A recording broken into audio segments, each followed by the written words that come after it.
So हामीले आफ्नो कुन टपिक चाहिँ सकाइसकेका छ भन्दाखेरि एटोमिक स्ट्रक्चर र केमिकल बन्डिङको topic already we have finish, जुन कि एउटा सबभन्दा ठुलो टपिक थियो हाम्रो केमिस्ट्रीमा। क्लास 9 को केमिस्ट्रीमा हेर्ने भने एटोमिक स्ट्रक्चर र केमिकल बन्डिङ भनेको सबभन्दा बढी झ्याउवाला टपिक, त्यो हामीले सकाइसकेका छौँ। र now we are on to solubility. Chemical reaction मैले पहिले नै गरिदिएको छु होइन, chemical reaction I have already done it earlier only. अब सल्युबिलिटीको कुरा यदि हामीले गर्छौँ भने यो टपिकमा सल्युबिलिटी के हो त्यो बुझ्न जरुरी छ। अब सल्युबिलिटीमा म सल्युबिलिटीको कुरा पहिले नगरेर के गर्न चाहन्छु भन्दाखेरि चाहिँ जेनरली सल्युसनको कुरा गर्न चाहन्छु। अब सल्युबिलिटीमा एक लाइन बुझिहाल्नु, सल्युबिलिटी भनेको के हो भन्दाखेरि सल्युबिलिटी सिम्पली भनेको weight of solvent by weight of solute, weight of solute by weight of solvent into 100 भनेर तपाईहरुले आफ्नो बुकमा फर्मुला पढ्नुहुन्छ। यस्तो पढ्नुहुन्छ, solubility is equals to weight of solute by weight of solvent. यो जेनरली दुवै तपाईहरुले केमा ग्राममा पढ्नुहुन्छ हैन, पछि गएर यो चेन्ज हुन्छ यो कुराहरु, इन्टु 100 भनेर पढ्नुहुन्छ। Okay, generally this is weight of solute by weight of solvent into 100 भनेर तपाईहरुले पढ्नुहुन्छ। भन्दाखेरि कति सल्भेन्टमा, जस्तै 1 ग्लास पानी छ हैन, त्यो पानी मानौ त्यो 100 ग्राम पानी हो हैन, त्यो 100 ग्राम पानीमा कति चिनी चाहिँ मजाले घुल्न सक्छ, त्यो फर्म अफ स्याचुरेटेड सल्युसन। भन्दाखेरि त्यो टेम्परेचरमा त्योभन्दा बढी त्यसले घोल्न मिल्दैन, भन्दाखेरि स्याचुरेटेड सल्युसन भनेको त्यो। Generally weight of solute weight of solvent, र त्यसलाई हामीले केले गर्ने भने 100 ले गर्ने भने यहाँनिर त यो युनिटले चाहिँ आउँछ, तर पछि गएर तपाईहरुले पढ्न सक्नुहुन्छ, प्लस 2 तिर पढ्नुहुन्छ ग्राम्स पर लिटर भनेर हो। यसरी पनि तपाईहरुले सल्युबिलिटीको के पढ्नुहुन्छ भन्दाखेरि युनिट भनेर पढ्नुहुन्छ। त्यसपछि मोल्स पर लिटर भनेर पनि पढ्नु, कति मोल्स अफ सल्युट डिजल्भ हुन्छ 1 लिटर वाटरमा वा 1 लिटर सल्भेन्टमा। हो कि त त्यही कुरा हो के भन्दाखेरि त जेनरली सल्युबिलिटी। त यो सल्युबिलिटीको जेनरल मात्रै मैले भन्दै आएको के त, यो युनिट भनेर भन्न सक्नुहुन्छ तपाईहरुले। अहिले त तपाईहरुको बुकमा कुनै पनि युनिट हुँदैन के, सिम्पली वेट अफ सल्युट ग्राम दुवै कटिहाल्यो, इन्टु 100 गरिदिनुस् भनेको युनिटलेसै हुन्छ त्यो कुरा। त यहाँसम्म तपाईले गर्न सक्नुहुन्छ। र यो जेनरल एउटा के भयो त सल्युबिलिटी के हो। अब अर्को कुरा, यो सल्युबिलिटीमा के पढ्नुपर्छ हामीले भन्दाखेरि अहिले मैले भने हैन सल्युसन है, सल्युसन। अब यो सल्युसन भनेर तपाईहरुले म्याथमा पनि लेख्नुहुन्छ सल्युसन है, फेरि त्यो सल्युसन हैन यो। दिस सल्युसन सिम्पली मिन्स कि तपाईले एउटा के गर्नुभयो, कुनै सल्युट लिनुभयो, कुनै सल्भेन्ट लिनुभयो, र त्यसलाई जस्तै चिनी र पानी एउटा लिनुभयो ग्लासमा, त्यसलाई मजाले घोल्नुभयो भने त्यो पुरैको पुरै चिनी के हुन्छ त मजाले घुल्छ त्यो पानीमा। हो कि नि त, त्यसलाई नै हामी के भन्छौँ, एउटा सल्युसन, चिनी पानीको सल्युसन हो। र त्यसलाई डेफिनिसन लेख्दाखेरि त्यही लेख्छौँ हामी, a homogeneous mixture of 2 or more than 2 substances in chemistry is called as के, is called as सल्युसन। यसलाई नै हामी के भन्छौँ त केमिस्ट्रीमा सल्युसन भन्छौँ। के लेखेको छु मैले यहाँ, यो कुरामा ध्यान दिनुस् है, होमोजिनस मिक्सचर। अब मिक्सचर यदि तपाईहरुले पढ्नु भएको छ भने मिक्सचर 2 टाइप्सको हुन्छ, इम्प्योर सब्स्टान्स हो हैन मिक्सचर, एलिमेन्ट र कम्पाउन्ड भनेको प्योर सब्स्टान्स। धेरैजना त योमा कन्फ्युज हुन्छ कि कम्पाउन्ड भनेको सर प्योर हो कि इम्प्योर, दुईटा कुरा छ, इम्प्योर कसरी हुँदैन सर, दुईटा मिक्स भएको छ, तर फिक्स्ड फ्र्याक्सन हुन्छ त्यसको। के हुन्छ भन्दाखेरि त्यहाँनिर कि त वेट कि त तपाईले के भन्दियो भन्दाखेरि कि त वेट कि त नम्बर्स रेसियो प्रोपोर्सन फिक्स हुन्छ नि, त्यसैले त्यो मिक्सचर एन्ड एलिमेन्ट र कम्पाउन्ड दुवै पनि प्योरै सब्स्टान्स हो। मिक्सचरमा भन्दाखेरि एउटा हामीले के पढ्छौँ, होमोजिनस मिक्सचर हैन, होमोजिनस, र अर्को भनेको हेटेरोजिनस। यो अलिकता बुझिहालौँ, हामीलाई काम लाग्छ है, होमोजिनस मिक्सचर र हेटेरोजिनस मिक्सचर। अब यो होमोजिनस मिक्सचर र हेटेरो र होमो वर्ड बुझ्नुस्। होमो भनेको सेम र हेटेरो भनेको डिफ्रेन्ट, भनेको सेम फेजमा छन् र यो डिफ्रेन्ट फेजमा छ। तपाईहरुले के पढ्नुहुन्छ भन्दाखेरि होमोजिनस मिक्सचरको डेफिनेसन पढ्नुहुन्छ, in which the 2 components are thoroughly dissolve into each other, in which 2 components are thoroughly dissolve into each other. जस्तै एउटा चिनी र पानीको मैले यदि यसरी लिएँ भने हैन, यसमा पानी छ, यसमा मैले केही चिनी हाल्यो भने यो चिनी मजाले यसमा के हुन्छ त डिजल्भ हुन्छ, भन्दाखेरि त्यसलाई हामी के भन्छौँ, होमोजिनियस। अर्को तरिका के छ होमोजिनियस भन्दाखेरि नेकेड आइजले यो जुन पार्टिकल छ घोलिसकेपछि हामीलाई देखिँदैन है, नेकेड आइजले we can not see the components of the mixture, त्यसलाई हामी कस्तो भन्छौँ, होमोजिनियस मिक्सचर। त हेटेरोजिनियसमा त्यसको ठ्याक्कै उल्टा भन्दाखेरि हेटेरोजिनियस भनेको यसमा यदि घोल्नै मिल्दैन मजाले, त घुल्दैन। स्यान्ड र वाटरको मिक्सचर लिनुस् न, स्यान्ड र वाटरको यदि मिक्सचर लिनुहुन्छ, स्यान्ड मजाले घुल्दैन, तपाईले त्यसलाई घोल्दिनुस्, एकछिन पछि त्यो फेरि सेडिमेन्ट भएर तलतिर बसिहाल्छ। भन्दाखेरि त्यसलाई हामीले नेकेड आइजले पनि हेर्न सक्छौँ। सल्युट सल्भेन्टमा कम्प्लिटली मजाले के हुँदैन त घुल्दैन त्यो कुरा। अर्को यो दुवै मजाले घुल्नु युनिफर्मली डिस्ट्रिब्युटेड भन्छौँ। यहाँ युनिफर्मली डिस्ट्रिब्युटेड हुन्छ वा थरोली डिस्ट्रिब्युटेड, यहाँ थरोली डिस्ट्रिब्युटेड वा युनिफर्मली डिस्ट्रिब्युटेड हुँदैन। त्यसको मिनिङ के त, एक्चुअल मिनिङ त्यसको यो हुन्छ कि यो चिनी र पानीको मैले यो सल्युसन यहाँसम्म यदि वाटरवाला यो सल्युसन मजाले घुलिसकेको छ भने यसको यो साइडबाट मैले यति पानी निकालेँ है, यहाँ यो घुलेको होइन पानीकै फर्ममा हुन्छ, त्यो मैले सल्युट र सल्भेन्टको फर्ममा भन्छु। त भन्दाखेरि यहाँनिर के छ भन्दाखेरि यो पानीलाई मैले निकालेँ भने यसमा मैले जति यदि मानुस् कि 2 ग्राम के छ भन्दाखेरि चिनी छ यहाँनिर भने कुनै यो साइडबाट पनि यदि मैले निकालेँ भने यसमा पनि कति होला त 2 ग्राम नै के होला भन्दाखेरि चिनी डिजल्भ भएको होला। यो साइडबाट पनि यदि त्यति नै पानी निकालेँ मैले भने भन्दाखेरि युनिफर्मली डिस्ट्रिब्युटेडको मिनिङ यो हुन्छ। चाहे यहाँबाट उठाइहाल्नुहोस् त्यसमा पनि त्यति नै हुन्छ। यसको मिनिङ हुन्छ यस्तो थोरै हुन्छ अब यसमा यहाँ हेर्नुहोस् त यो साइडबाट निकाल्नुहुन्छ एक मुठी बालुवा निस्किन्छ, यो साइडबाट निकाल्नुहुन्छ अलिकता बालुवा मात्रै निस्किन्छ, किनभने त्यहाँनिर अलि मात्रै थियो, किनभने मजाले त्यो डिस्ट्रिब्युटेड भन्दाखेरि घुलेको मजाले थिएन। त्यो कुरा हामीले युनिफर्मली डिस्ट्रिब्युटेड के हो र के होइन भन्दाखेरि त्यसरी बुझ्नुपर्छ। र simply uniformly distributed not uniformly distributed, thoroughly dissolve not thoroughly dissolve पढिरहेको हुन्छौँ कहानी, अरू केही थाहा हुँदैन हामीलाई हो। यो कुरा हामीले कम्प्लिटली थाहा हुनु पर्यो। अर्को अब सल्युसनमा मैले दुईवटा कुरा यहाँ अझै गराएको छु। दुई सब्सटान्सेज हुन्छन्, के हुन्छ त सब्सटान्सेजहरू हुन्छ कतिवटा, दुईवटा वा दुईभन्दा बढी। त जेनरली बाइनरी सल्युसन भनेर मात्रै हामीले पढ्नुपर्छ। तपाईँहरूले +2 सम्म पनि जेनरली यसैको कुरा गर्नुपर्छ, भन्दा बेसी पढ्नु पर्दैन। बाइनरी सल्युसन भनेको नामै हो बाइनरी, कम्प्युटरमा पढ्नुहुन्छ नि बाइनरी डिजिट 1 र 0 भनेर होइन, भन्दाखेरि जम्मा कतिवटा भन्दाखेरि दुईवटा हो। त यसको फेरि 1 र 0 को के मिनिङ हो भनेर त्यहाँ धेरै दिमाग लगाउनु पर्दैन। जेनरली के हो भन्दाखेरि 1 2 भन्दाखेरि दुईवटा कुरा भनेको एउटा सल्युट र एउटा सल्भेन्ट हुन्छ, त्यसलाई हामी के भन्छौँ बाइनरी सल्युसन। त यो सल्युसनलाई हामीले यसरी लेख्न सक्छौँ, सल्युसनमा एउटा के हुन्छ भन्दाखेरि सल्युट प्लस सल्भेन्ट हुन्छ, के हुन्छ सल्भेन्ट हुन्छ। अब के हो सल्युट र के हो सल्भेन्ट। अब सल्युटको जेनरली कुरा गर्ने हो भने salute which gets dissolved, which gets into something, जससँग के क्यापेबिलिटी छ भन्दाखेरि त्यो कुनै कुरामा गएर मजाले घुलिहाल्छ, त्यसलाई हामी के भन्छौँ सल्युट भन्छौँ। अर्को कुरा के पनि बुकमा तपाईँहरूले पढ्नुहुन्छ कि is found in the substance which is found in low amount in a solution, low amount in a solution, this is also called as के। यो अर्को तरिका एउटा के त सल्युट के हो त्यो पत्ता लगाउने तरिका। कि जस्तै अब यहाँनिर हेर्नुहोस् के भने तपाईँलाई 20% अफ इथानल भने होइन, 20% अफ इथानल यदि भनिरहेछ भने यसको मतलब के भयो त 20% के हो भन्दाखेरि त इथानल हो एउटा सल्युसनमा, इथानल हो, र बाँकी बचेको कति 80%, त 80% के हो भन्दाखेरि त वाटर हो। तपाईँले मजाले यहाँबाट के हेर्न सक्नुहुन्छ बडी कन्सन्ट्रेसन कसको छ, मात्रा कसको बढी छ वाटरको। त वाटर के हो भन्दाखेरि सल्भेन्ट हो, र कम मात्रा कसको छ भन्दाखेरि इथानलको भनेको इथानल के हो त एउटा सल्युट हो। त यसरी पनि हामी बुझ्न सक्छौँ। कुनै पनि त्यस्तो हार्ड एन्ड फास्ट रुल छैन कि यो कसरी यही सल्युट हुन्छ यही सल्भेन्ट हुन्छ, त्यसको कुनै पनि त्यस्तो हार्ड एन्ड फास्ट रुल छैन। त्यो धेरै कुराहरूमाथि डिपेन्ड पर्छ। अर्को भनेको हामीले के बुझौँ त सल्भेन्ट बुझौँ होइन। सल्भेन्ट के हो त, सल्भेन्ट भनेको which has the capacity to let something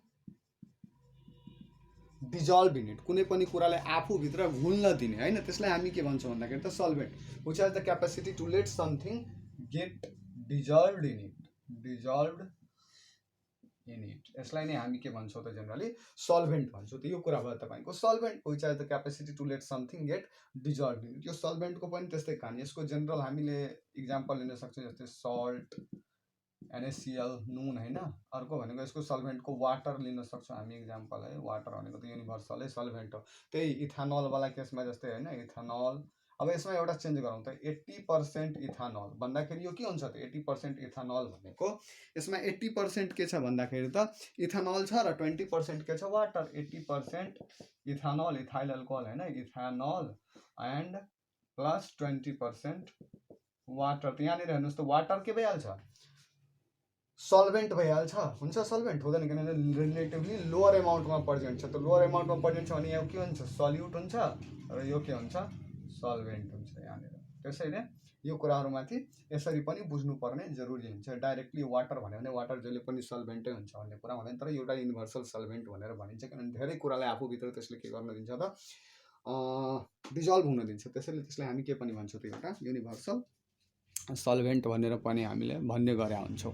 त्यस्तो कुनै पनि हार्ड एन्ड फास्ट रुल मैले पहिले पनि भनेको छु छैन छैन छैन। ल अर्को नेक्स्ट कुरा भनेको यो सल्युट र सल्भेन्टमा एउटा कुरा मैले तपाईँहरूलाई बताइदिन्छु कि यदि सल्युटको मात्रा के छ भने यो सल्युट र सल्भेन्ट फाइन्ड गर्ने एउटा अझै मात्रा के हुन्छ, तपाईँको बुकमा एउटा कुरा दिएको होला कि if the components are in same state solute is less in amount.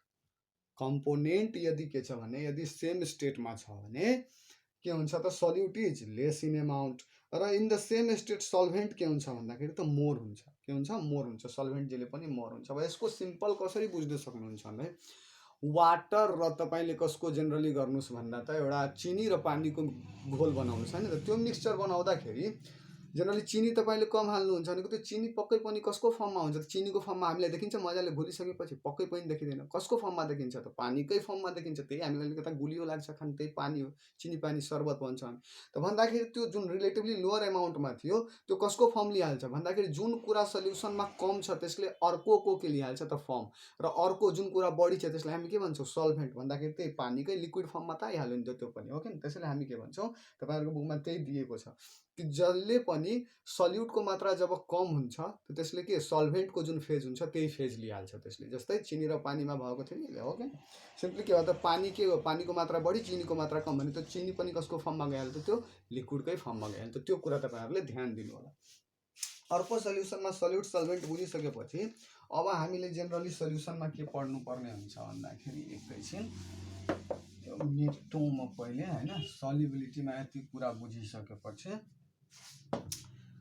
अब आउनुहोस् सल्युट सल्भेन्ट र सल्युसनको टाइप्सहरूको कुरा गरौँ त है। सल्युसन्सको टाइपहरू है। सल्युसन्स, यो सल्युसन्सको जेनरली एउटा त बेसिक जुन हेर्नुहुन्छ होमोजिनियस र हेटेरोजिनियस मिक्सचरवाला कुरा त्यो भइहाल्यो।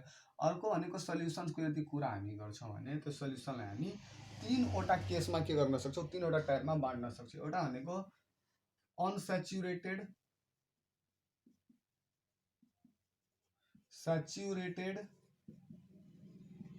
र अर्को भनेको super saturated solution. Super saturated solution, तीनवटा कुरा अनस्याचुरेटेड, स्याचुरेटेड र सुपर स्याचुरेटेड। यो तीनवटा मैले के गरेँ भने यहाँनिर बिकर हाल्छु है, र यो तेस्रो number beaker, 1 number 2 number 3 number. अब यसमा के छ भन्दाखेरि मैले जेनरली आफ्नो घर भन्दाखेरि यो यसरी बुझ्नुहोस् कि जेनरली त्यो फिक्स्ड टेम्परेचरमा, त्यो फिक्स्ड टेम्परेचरमा यसमा के छ पानी छ अलिकता होइन। यो पानीमा मैले के गरेँ त अलिकता चिनी हालेँ है। चिनी हालेँ मजाले, यो चिनी के भयो भित्र आएर के भयो त डिजल्भ भयो। चिनी के भयो डिजल्भ भन्दाखेरि यो के छ त अनस्याचुरेटेड सल्युसन। भन्दाखेरि यसको यदि भन्नु पर्यो भने the type of solution in which excess amount of solute can be dissolved at that given temperature, त्यसलाई हामी के भन्छौँ त अनस्याचुरेटेड सल्युसन। कि त्यसमा अहिले पनि डिजल्भ भइरहेछ भने त्यो के हो अनस्याचुरेटेड सल्युसन हो। डिजल्भ भइहाल्यो फेरि हाल्नुहोस् फेरि पनि डिजल्भ भइहाल्यो भनेको यो के हो अनस्याचुरेटेड सल्युसन। अब सेकेन्ड केस यहाँनिर हेर्नुहोस्, तपाईँले त्यो चिनी पानीको घोल जुन बनाइसक्नु भएको थियो त्यसमाथि फेरि तपाईँले अब हाल्दै जानुहोस् के, त्यसमा अझै चिनी जब हाल्दै जानुहुन्छ नि अझै चिनी हाल्दै जानुहोस्, तपाईँले के गर्नुहुन्छ कि त्यो चिनीहरू क्रिस्टलको फर्ममा तल डिपोजिट हुन थाल्छ भने यो क्रिस्टलको फर्ममा जब तल डिपोजिट हुन थाल्यो भने यसलाई अब हामी के भन्छौँ कि यो सल्युसनले अब एक्सेस एमाउन्ट अफ सल्युट त्यही टेम्परेचरमा के गरिरहेछ त आफूसँग घोल्न दिइरहेको छैन भने यसलाई हामी के भन्छौँ त नट डिजल्भ, के भइरहेछ सल्युट डिजल्भ भइरहेको छैन र यसलाई हामी के भन्छौँ त यो अनस्याचुरेटेड थियो है, अनस्याचुरेटेड, यो भनेको स्याचुरेटेड र यो के भइरहेछ त्यही क्रिस्टलको फर्ममा तलतिर डिपोजिट भइरहेछ भने यसलाई हामी के भन्छौँ स्याचुरेटेड सल्युसन। अब यो स्याचुरेटेड सल्युसन यहाँबाट एउटा क्वेसन पनि बन्न सक्छ कि यो स्याचुरेटेड सल्युसनलाई जब तपाईँले हिट गर्नुहुन्छ, यो सल्युबिलिटीमा म पढाउँछु कि द फ्याक्टर्स एफेक्टिङ सल्युबिलिटी भनेर, त्यहाँनिर एकदम मजाले भन्छु, सिम्पली यसले बुझ्नुहोस्। अब यसले के गर्ने घोल्न छोड्यो भने यसलाई तपाईँले के गर्न सक्नुहुन्छ, अब अलिकता ग्यासको चुल्हामा हालेर अलिकता हिट दिनुहोस् भने यसले यो जति जुन तल डिपोजिट भएको थियो त्यसलाई के गरिहाल्छ घोलिहाल्छ। भन्दाखेरि स्याचुरेटेड सल्युसन भन्दाखेरि यस्तो सल्युसन जसले फर्दर मोर सल्युट डिजल्भ गर्न सकिरहेको छैन त्यो टेम्परेचरमा, त्यसलाई तपाईँ फर्दर हिट गर्नुहुन्छ भने नाउ इन्टरमोलिकुलर स्पेसेस के हुन्छ त यो वाटरमा जुन घोलेको कुराहरू छ त्यसको बिचमा जुन मोलिक्युल्सहरू थियो जुन चिनीको र पानीको त्यसको बिचमा के हुन्छ ग्याप बढ्छ, किनभने हिट गर्दाखेरि एक्सप्यान्ड हुन्छ। अब हिट गर्दाखेरि इन्टरमोलिकुलर स्पेस यदि बढ्यो भने त्यो इन्टरमोलिकुलर स्पेसमा जुन बाँकी यो चिनीको जुन तलतिर क्रिस्टल्सहरू थियो त्यो क्रिस्टल्सहरू मजाले यसमा गएर एडजस्ट गर्न सक्छ आफूलाई। As a result a saturated solution when heated it turns into an unsaturated solution कुरा भनेर पनि तपाईँको बुकमा क्वेसन पनि सोध्या होला। त्यसको मतलब यही हुन्छ र त्यसको एन्सर पनि यही हुन्छ कि when that saturated solution is heated the intermolecular spaces now becomes more due to the heating, due to the expansion of that liquid हो। र त्यसको लिक्विडको एक्सपेन्सन भइसकेपछि त्यसमा केही स्पेस बच्छ, इन्टरमोलिकुलर स्पेस बढ्यो भने मानुस यो र यसको बिचको स्पेस यति नै थियो, केही घोल्न सकिरहेको थिएन। अब हिट गर्नुको कारण एक्सप्यान्ड भयो र इन्टरमोलिकुलर स्पेस बढ्यो। त जब इन्टरमोलिकुलर स्पेस बढ्यो भने यसमा जुन बाँकी तलको यो चिनीको मोलिक्युल थियो त्यो गएर त मजाले त्यसको बिचमा अट्न सक्छ भन्दाखेरि this is the main reason why an or asaturated solution turns into unsaturated one when it is get heated। यो कुरा भयो तपाईको स्याचुरेटेडको। अब अर्को कुरा के भइरहेछ, सुपर स्याचुरेटेड भन्छौँ हामी। भन्दाखेरि यो जुन डिजल्भ भइरहेको कुरा यसलाई फेरि पनि मैले हिट गरेर पनि केही गरेँ भने त्यो डिजल्भ भयो। अब फेरि म यसमा केही हाल्छु भने, अब फेरि म यसमा केही हालेँ भने अब यसले के गर्छ, ठ्याक्कै यसमा के गर्थ्यो त्यहीको त्यही सेपमा के भइरहेको थियो, तलतिर क्रिस्टल डिपोजिट भइरहेको थियो। तर यसमा के हुन्छ, यो क्रिस्टल्सहरूले ठुलो ठुलो फर्म लिन थाल्छ है, ठुलो ठुलो फर्म लिन थाल्छ क्रिस्टल्सहरू। त त्यस्तो solution that can not dissolve any amount of any excess amount of solute at any extra temperature. कुनै एक्स्ट्रा, यसलाई त हामीले हिट पनि गरेका थियौँ नि, यसलाई हिट गरेर पनि बनाएको थियौँ। त भन्दाखेरि अब पनि यसमा लिइरहेको छैन। And the large crystals are deposited into the bottom of the beaker. त्यस्तो सल्युसनलाई हामी के भन्छौँ, सुपर स्याचुरेटेड सल्युसन। के भन्छौँ, सुपर स्याचुरेटेड सल्युसन। सो यही हो 3 type of solution. I don't think कि मैले फेरि फेरि पनि यसको के लेख्नुपर्छ भन्दाखेरि त डेफिनेसन लेख्नुपर्छ। मजाले तपाईँहरूले बुझ्न सक्नुहुन्छ यसबाट र आफैले डेफिनेसन लेखिहाल्नुहोस् है। अनस्याचुरेटेड, स्याचुरेटेड र सुपर स्याचुरेटेड सल्युसन, यही हो 3 टाइप्स अफ सल्युसन, अनस्याचुरेटेड, स्याचुरेटेड र सुपर स्याचुरेटेड सल्युसन्सहरू। तपाईँहरूले सानो क्लासेसमा जेनरली मिक्सचरमा तपाईँहरूले 3 टाइपको कुराहरू पढ्नु भएको होला, सल्युसन्स भनेर। अर्को नेक्स्ट भनेको तपाईँहरूले के पढ्नु भएको होला, यो थियो हाम्रो के त डिफ्रेन्ट टाइप्स अफ सल्युसन्सको कुरा, अनस्याचुरेटेड, स्याचुरेटेड र सुपर स्याचुरेटेड। आई थिङ्क यो कुरा तपाईँहरूले लोवर क्लासेसहरूमा पनि पढेर आउनु भएको होला। यदि छैन भने पनि यो इजी छ, यहाँबाट यही कन्सेप्ट हो, योभन्दा बेसी केही पनि कन्सेप्ट यसमा छैन। यो कन्सेप्ट यदि बुझ्नुभयो भने सुपर स्याचुरेटेड, अनस्याचुरेटेड र यो स्याचुरेटेडको कुरा कहानी के हुन्छ त एकदम मजाले खतम हुन्छ। अब केही इक्जाम्पल अफ तपाईँहरूलाई म सल्युसन्सको केही इक्जाम्पल्सहरू देखाइदिन्छु है, सल्युसन्सका केही इक्जाम्पल्सहरू। अब यो सल्युसनको केही इक्जाम्पल्सहरूमा जेनरली हामीले के हेर्छौँ त, एक्जाम्पल्स अफ सल्युसन भनेर हेरौँ न। यो टपिक नै दिइहालौँ त, examples of solutions. Examples of सल्युसन्समा हामीले के हेर्छौँ भन्दाखेरि जेनरली जस्तै एउटा इक्जाम्पल लिइहालौँ, ब्रास। इक्जाम्पल नम्बर 1, ब्रासको कुरा गरौँ त। ब्रास भनेको जेनरली के हो भन्दाखेरि तपाईँहरूले मेटल्स च्याप्टरमा पढ्नु भएको होला कि ब्रास इज द होमोजिनियस हो, मेटलोइड भनेर। ब्रास एउटा के हो, मेटलोइड हो। के हो, मेटलोइड हो। मेटलोइड होइन है, सरी है, मेटलोइड होइन, यो एलोई हो। एलोई, मेटलोइड होइन, एलोई हो। मेटलोइड भनेको त जसमा के हुन्छ त, मेटल र नन मेटल दुवैको प्रोपर्टी, मेटल र नन मेटलको प्रोपर्टी हुन्छ। यसमा दुईवटा के हुन्छ त, दुईवटा एलिमेन्ट्सहरू, दुईवटा मेटल्सहरूकै के हुन्छ त, होमोजिनियस मिक्सचर हो। त ब्रासको हामी के गरिरहेको थियौँ कि एउटा के हो, एलोई। एलोईको डेफिनेसन तपाईँहरूले के पढ्नु भएको छ त, homogeneous mixture of, homogeneous mixture of 2 or more substances और मेटल्स भनेर पढ्छौँ नि हामी, यही होइन एलोईको हामीले पढाएको हो। त ब्रासमा जेनरली के हुन्छ त, सल्युट के हुन्छ, दुईवटा कुराले बनाएको हुन्छ, copper plus zinc, copper plus zinc. त यसमा के हुन्छ भन्दाखेरि कपरको मात्रा के हुन्छ त, कम हुन्छ, जिङ्कको मात्रा बढी हुन्छ। त्यसैले कपर के हो त, कपरको मात्रा के भइदियो त, कम भइदियो, द्याट्स वाइ सल्युट हो यो। र जिङ्कको मात्रा बढी हो, त्यसैले यो सल्भेन्ट हो। तर फेरि यो सल्भेन्ट र सल्युटलाई हामीले मजाले त्यसमा आँखाले चाहिँ छुट्याउन मिल्दैन, त्यसैले त यो के हो, एउटा सल्युसन हो। यो एउटा इक्जाम्पल ब्रासको हामीले लियौँ हो। अर्को नेक्स्ट भनेको हामी कसको लिन सक्छौँ, एमलगम भनेर। तपाईँहरूले यो कस्तो कस्तो भयो भन्दाखेरि यो पनि सलिड होइन, सलिड प्लस सलिडको सल्युसन हो, solid solid solution, solid solid solution हो। अर्को एउटा चाहिँ सलिडको म देखाउँछु तपाईँहरूलाई, एमलगम भनेर पढ्नु भएको होला। एमलगम भनेर थाहा छ, एमलगम भनेको सिम्पली के हो भन्दाखेरि मर्करी र जिङ्कको के हो त, मिक्सचर हो। Mixture of mercury and zinc, mercury र जिङ्कको के हो त मिक्सचर। यसमा मर्करीको मात्रा कम हुन्छ भन्दाखेरि यो के भयो त, सल्युट भयो, र जिङ्कको मात्रा के हुन्छ, बढी हुन्छ, त्यसैले यो के भयो, सल्भेन्ट भयो है। सल्भेन्ट भयो है। यो पनि के भयो त एउटा सलिड सलिड मिक्सचर नै, यो पनि सलिड सलिड के नै हो मिक्सचर नै हो, सलिड सलिड मिक्सचर नै। अर्को भनेको लिक्विडको कुरा गरौँ त हामी। लिक्विडको कुरा यदि हामीले गर्ने हो भने, अब लिक्विडको कुरा यदि हामी गर्छौँ भने 2 नम्बरमा लिक्विडको कुरा गर्छौँ भने, लिक्विडको कुरा गर्दाखेरि हामी कसको इक्जाम्पल लिउँ भन्दाखेरि त सल्ट सल्युसनको लिउँ न है। सल्ट सल्युसन, सल्ट सल्युसनमा जेनरली के हुन्छ, salt plus water, salt plus water. Salt के हो, सल्युट हो, लेस एमाउन्टमा हो, र यो के हो, वाटर के हो त, सल्भेन्ट हो, किनभने मोर एमाउन्टमा हो। अब यहीँबाट त्यो कुरा पनि फेरि बुझ्नुहोस्, सल्ट सल्युसनमा सल्ट सल्युट हो र वाटर के हो, सल्भेन्ट हो। त्यसलाई लिक्विडको सल्युसनमा हामी लिइरहेछौँ, किनभने ओभरअल यो दुवै जुन सल्युसन हुन्छ सल्ट प्लस वाटरलाई गर्नुहुन्छ त्यो के को फर्ममा हुन्छ त, लिक्विडकै फर्ममा हुन्छ।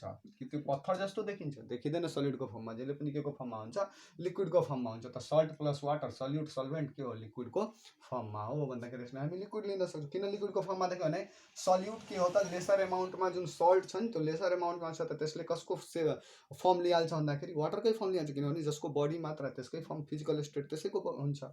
अब नेक्स्ट भनेको थर्ड पोइन्टमा हामीले ग्यासवाला एउटा हेरिहालौँ, जस्तै स्मोक इन एयर है, स्मोक इन एयर। अब यो स्मोक जेनरली कहाँबाट आउँछ त, गाडीहरूबाट आउँछ। गाडीहरूमा के युज गरिन्छ, पेट्रोल युज गरिन्छ हो कि, त्यो पेट्रोल्सहरू भनेको जेनरली के हो त, फसिल फ्युल्स हो। फसिल फ्युल्समा के हुन्छ त, कार्बनको मात्रा हुन्छ। त स्मोक इन एयर भनेको carbon plus air, carbon plus air हो होइन। यसमा सल्युट के हुन्छ तपाईँको, कार्बन हुन्छ, कम मात्रामा कार्बन, बढी मात्रामा एयर, सल्युट, र एयर भनेको सल्भेन्ट, एयर भनेको सल्भेन्ट। त सल्युट प्लस सल्भेन्ट भन्दाखेरि यो के हो त भन्दाखेरि मिक्सचर हो कसको त, स्मोक इन एयर। र यो ग्यासियस सल्युसन हो, कस्तो हो, ग्यासियस सल्युसन हो। दुवै पनि के को फर्ममा छ त, ग्यासकै फर्ममा छ, ग्यासियस सल्युसन। त्यसरी डिफ्रेन्ट टाइप्स अफ सल्युसन्सको इक्जाम्पल्स पनि हामीले यसरी लिन सक्छौँ। अब यति बुझिसकेपछि यो सल्युबिलिटी भनेको धेरै सानो चेप्टर हो कि, यसमा धेरै दिमाग लगाइराख्नु पर्दैन। त्यो 3वटा कुरा बुझ्नुभयो, यो 2-3वटा कुरा यहाँनिर बुझ्नुभयो। अब यसपछि डाइरेक्टली हामी सल्युबिलिटीमा जम्प गर्छौँ। र सल्युबिलिटीमा के हुन्छ भन्दाखेरि सल्युबिलिटीमा के कुराहरू छन् होइन, सल्युबिलिटीमा के छन्, सल्युबिलिटी त्यसको फ्याक्टर्सहरू, सल्युबिलिटी के हो, कसरी 2-4वटा क्वेसन निकाल्न, एन्सर निकाल्न सिकाइदिन्छु, त्यति हो। यो त्योभन्दा बढी चेप्टर छैन। र यो मजाले तपाईँहरूले, यो चेप्टर सबभन्दा इजी चेप्टर हो, र मजाले तपाईँहरूले 2टा लेक्चरमा यो म कम्प्लिट गरिदिन्छु। तपाईँहरूले पनि यदि 1 घन्टा पढ्नु भयो भने मजाले चेप्टर सकिन्छ है, यसभन्दा बेसी यसमा केही पनि छैन। त यो फर्स्ट लेक्चर तपाईँहरूको यहाँसम्म इक्जाम्पल अफ सल्युसनसम्म। नेक्स्ट लेक्चर मैले कसो गरिदिन्छु त, डाइरेक्टली सल्युबिलिटी स्टार्ट गर्छु। सल्युबिलिटीको बाँकी जति कुराहरू छ, factors affecting solubility and all those things will be covered in that lecture.